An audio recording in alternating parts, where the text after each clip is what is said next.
안녕하세요. 역사의 탄식 봐도 모르고의 김영훈입니다.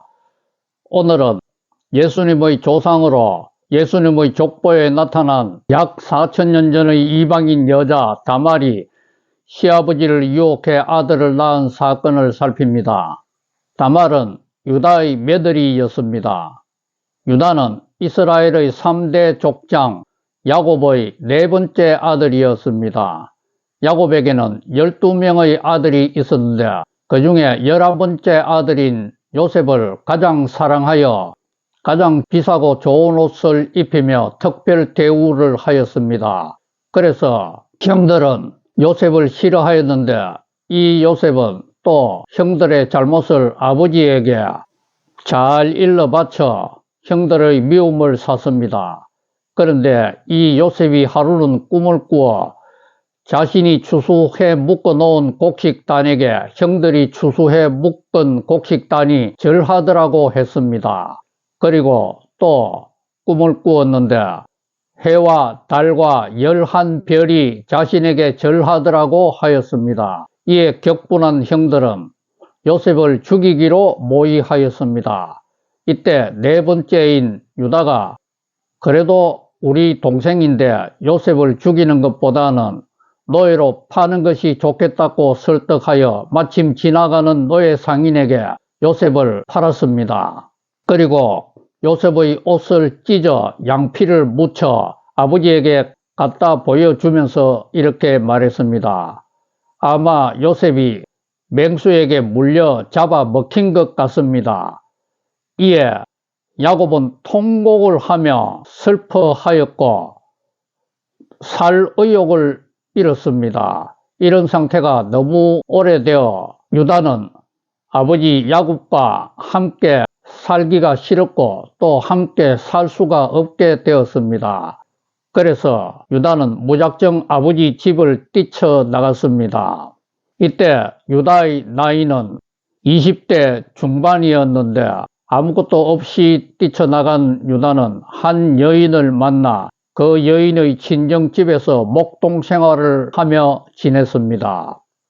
그 여인과의 사이에서 3명의 아들이 태어났는데 유다는 첫째 아들이 약 10살 되었을 때 다말과 결혼시켰습니다. 그런데 첫째 아들이 너무 악한 짓을 하여 하나님에게 벌을 받아 자식도 없는 가운데 죽었습니다. 그래서 유다는 다말을 자신의 둘째 아들과 결혼시켰습니다. 왜냐하면 당시에는 형이 자식이 없이 죽으면 동생이 형수와 결혼하여 아들을 낳아 죽은 형의 계보를 이어주는 계대 결혼의 풍습이 있었기 때문이었습니다. 그런데 둘째 아들은 자신이 낳을 아들이 죽은 형의 아들로 올라가는 것을 아주 싫어하였습니다.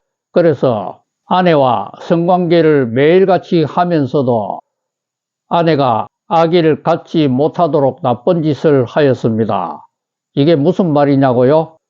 둘째가 형수인 아내와 성관계를 하면서 사정할 때가 되면은 자신의 성기를 아내의 몸속에서 빼내 바닥에 사정을 하였던 것입니다.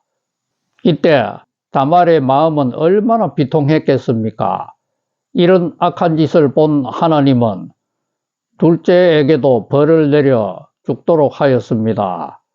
그러자 유다는 자신의 아들들의 잘못은 생각하지 않고 자신의 며느리 다말이 자신의 아들들을 잡아먹는 존재로 생각하게 되었습니다. 그래서 자신의 셋째 아들을 다말과 결혼시키기를 싫어했던 유다는 다말에게 이렇게 말했습니다.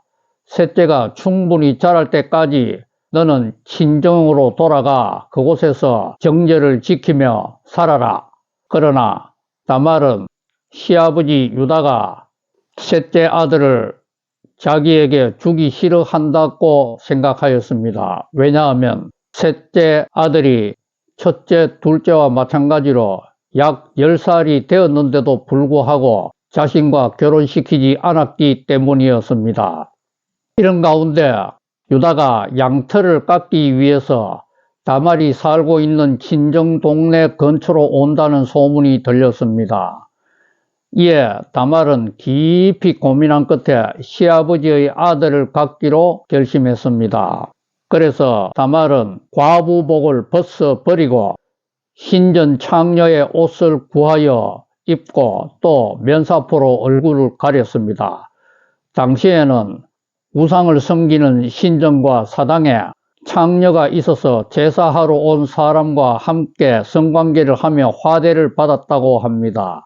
신전 창녀로 변신한 다말이 유다에게 접근하여 유혹했습니다.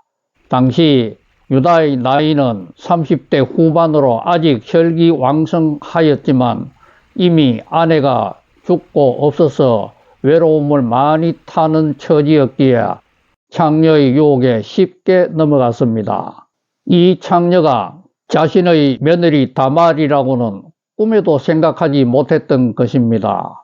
목소리가 다말과 닮은 것 같기도 했지만 얼굴을 가렸고 또 다말이 인도한 방안은 캄캄하여 누가 누군지 도저히 볼 수가 없었습니다. 유다는 창녀에게 화대로 염소 새끼를 주겠다고 말했습니다. 그러자 다말은 그 염소 새끼를 받을 때까지 담보물로 유다의 지팡이와 도장과 도장권을 요구하여 받았습니다. 그리고 둘은 성관계를 맺었습니다.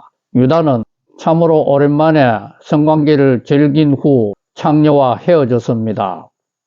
그리고 유다는 친구에게 염소 새끼를 주면서 신전 창녀를 만나 자신의 물건을 찾아줄 것을 부탁하였습니다. 그러나 다말은 벌써 그 자리를 떠난 지 오래였기에 친구는 신전 창녀를 도저히 찾을 수가 없었습니다. 몇 달 후 유다는 다말이 임신하였다는 소문을 들었습니다. 이때 유다는 다말이 정절을 지키지 못하여 남의 아기를 가졌으므로 다말을 적법하게 죽이고 자신의 셋째 아들을 보호할 절호의 찬스로 판단하였습니다.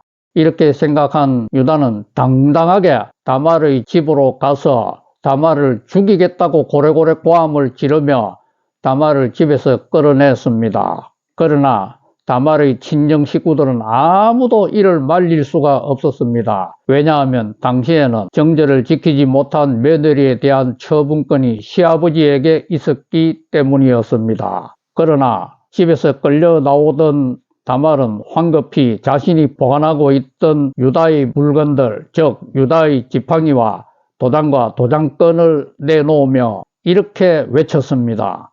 제 뱃속의 아기 아빠는 바로 이 물건의 임자입니다. 순간 유다는 너무 놀라 멘붕이 되었고 자신의 잘못을 크게 깨닫게 되었습니다. 내가 셋째를 너에게 주지 않아 이런 일이 벌어졌구나. 나보다 너가 옳다 라고 말한 유다는 다말을 죽일 수가 없었습니다.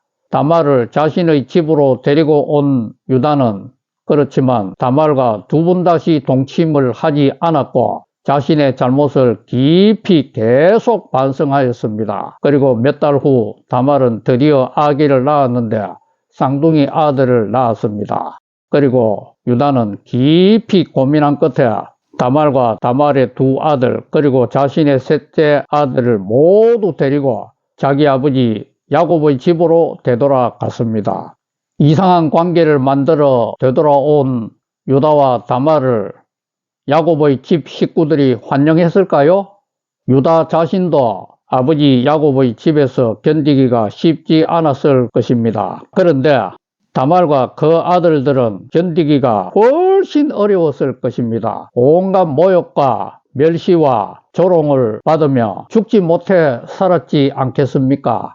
그런데 몇백 년 후 이스라엘 사람들은 다말이 낳은 아들 베레스처럼 되게 하여 주옵소서라고 기도하게 되었습니다. 이는 다말과 그 아들이 엄청나게 많은 복을 받아서 축복의 상징물로 이스라엘 백성들에게 비춰졌다는 뜻이 아닌가요? 온갖 멸시와 모욕과 조롱을 받던 다말과 그 아들들이 도대체 어떻게 하여 이렇게 축복의 상징물로 변한 것인지 다음 주 화요일에 살피도록 하겠습니다. 감사합니다. 하나님 복 많이 누리세요.